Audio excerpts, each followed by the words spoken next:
17 নম্বর ওয়ার্ডে এক বাড়িতে এক মহিলার পচা গলা দেহ উদ্ধার হয়, কি বলবেন এ ব্যাপারে? এটা নৈহাটির ক্ষেত্রে নতুন তো নয়। হরিদাস ঘাট রোডে একটা হরিদাস ঘোষ একটা ঘটনা ঘটেছিল। বোন মারা গেছিল, দাদা নিয়ে বসেছিল যুব সংঘের পাশে। গত পরশুদিন আমাদের এসআইয়ের কাজ চলছে। এসআইয়ের কাজ করতে গিয়ে ঘরে একটা ঘরের দরজার পরে খোলেনি।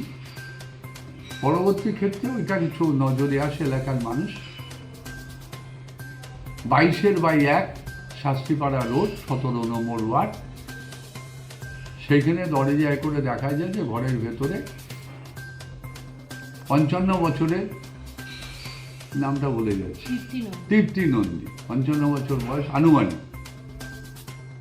সে মনে পড়ে রয়েছে বিছনার ভেতরে, আর তার স্বামী তার পাশে শুয়ে আছে। এবং ওই একই ঘরে তার একটা সাইকিয়াট্রিস্ট ছেলে আছে, সেও ঘুরে বেড়াচ্ছে, বসে আছে।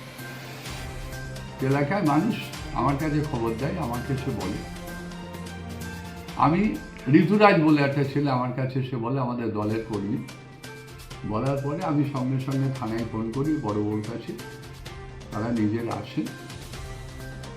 আসার পরে দেখা যায় যে ওনার এক সম্পর্কের ওই ভদ্রমহিলার আর এক বোন, তিনি হাওড়ায় থাকেন, তিনি এসছেন। খবর পেয়ে কি না পেয়ে জানি না, তিনি এসছেন। এবার পুলিশ বডিটাকে রিকভারি করে। এখন ব্যাপারটা হচ্ছে বডিটা কে নেবে।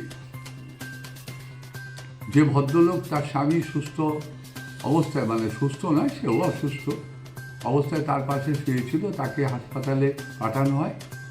এবং যে ছেলেটি ছিল, ছেলেটিকে তার ভদ্রমহিলার যে ওর মায়ের মাসি আর কি, মাসি নিয়ে যায়। মাসি বলে আমাকে দিয়ে দিই, আর বডিটা কে নেবে, একটা সমস্যা দাঁড়িয়ে যায়।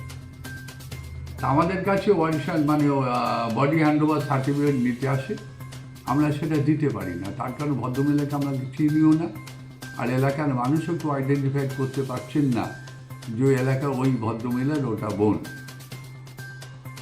আমরা তাকে বডি হ্যান্ডওভার সার্টিফিকেট দিতে পারি।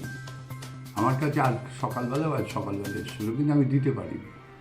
তার কারণ তার কাছে একটা আধার কার্ডের জেরক্স আছে। তিনি হাওড়ায় থাকেন, হাওড়ায়।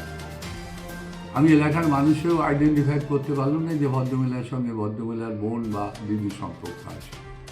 তা স্বাভাবিকভাবে এইভাবে তো আমরা দিতে পারি না, কারণ তার একটা প্রপার্টি আছে, এবং প্রপার্টি ওয়ারিশন হিসেবে ভবিষ্যতে কেউ না কেউ ক্লেম করতেই পারে।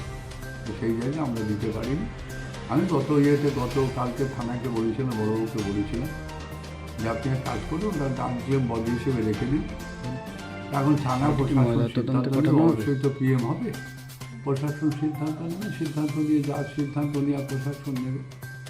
আমি সকালবেলা এমএলএর সাথেও কথা বলেছি, আমি এমএলএ সনদদের সাথে, তার সাথেও কথা বলেছি। ওইভাবে আমরা বডি হ্যান্ডওভার সার্টিফিকেট কেউ দিতে পারি না।